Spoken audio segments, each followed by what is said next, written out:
on dit que maintenant, vivre au Québec, c'est vraiment rendu cher à cause de l'inflation, eh bien, on a vraiment raison parce que selon les chiffres qui ont maintenant sorti, eh bien, le Québec est vraiment la place où est-ce que l'inflation est la plus importante de toutes partout au Canada. C'est vraiment pas rien, ça vient du Journal de Montréal et ça a été écrit, publié le 17 février par Julien McEvoy.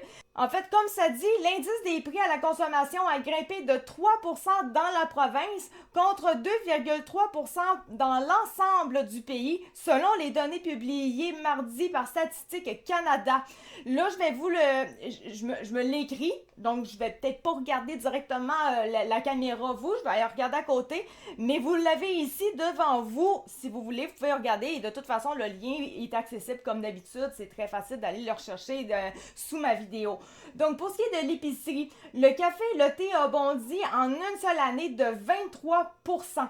Le bœuf est rendu, on le sait, le bœuf est vraiment rendu très très cher. Il a bondi de 16%, c'est vraiment pas rien. Le sucre et les confiseries, on parle de 13%, comme le vin est aussi à 13%. La viande fraîche, mais pas la volaille, est à 12%. Pour ce qui est des services maintenant, tout ce qui est de téléphone, la téléphonerie cellulaire, c'est 11%. Le gaz naturel également, donc le pétrole, on parle également de 11%. Les restaurants, on dit toujours que ça coûte cher aller dans les restaurants, mais en même temps, on va se le dire, si l'épicerie coûte cher comme ça peut pas passer à côté. Donc, on parle d'une augmentation de 9%. Je trouve que c'est quand même pas si mal, 9%, compte tenu de comment est-ce que l'épicerie a augmenté, mais en tout cas, c'est quand même moins pire, j'aurais pensé pire encore. Service d'accès Internet, 8% pour situer en loyer, etc.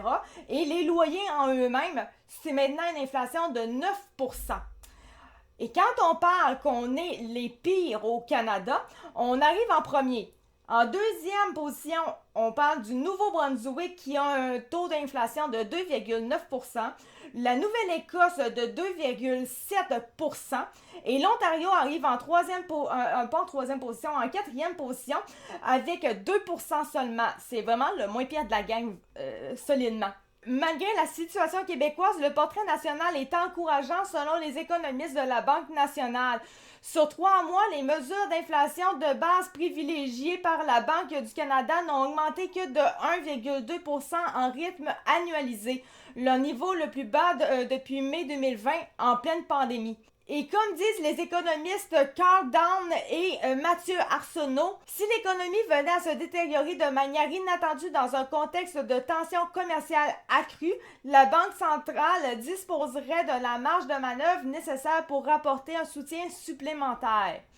Bon, depuis quand nécessairement les banques sont là pour vraiment aider sans vouloir ravoir leur argent?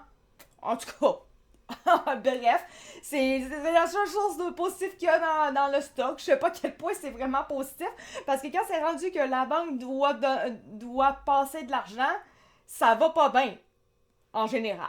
En tout cas, donc bref, on va espérer que ça aille un petit peu mieux là-dedans pour ce qui est de l'inflation. Là-dessus, je sais pas trop comment finir cette vidéo-là, donc je vais terminer là-dessus. J'espère quand même que vous avez apprécié cette vidéo-là. Merci beaucoup de m'avoir écouté. C'était Actu4 de True Fact et on se retrouve pour une prochaine vidéo. Merci, ciao, bye!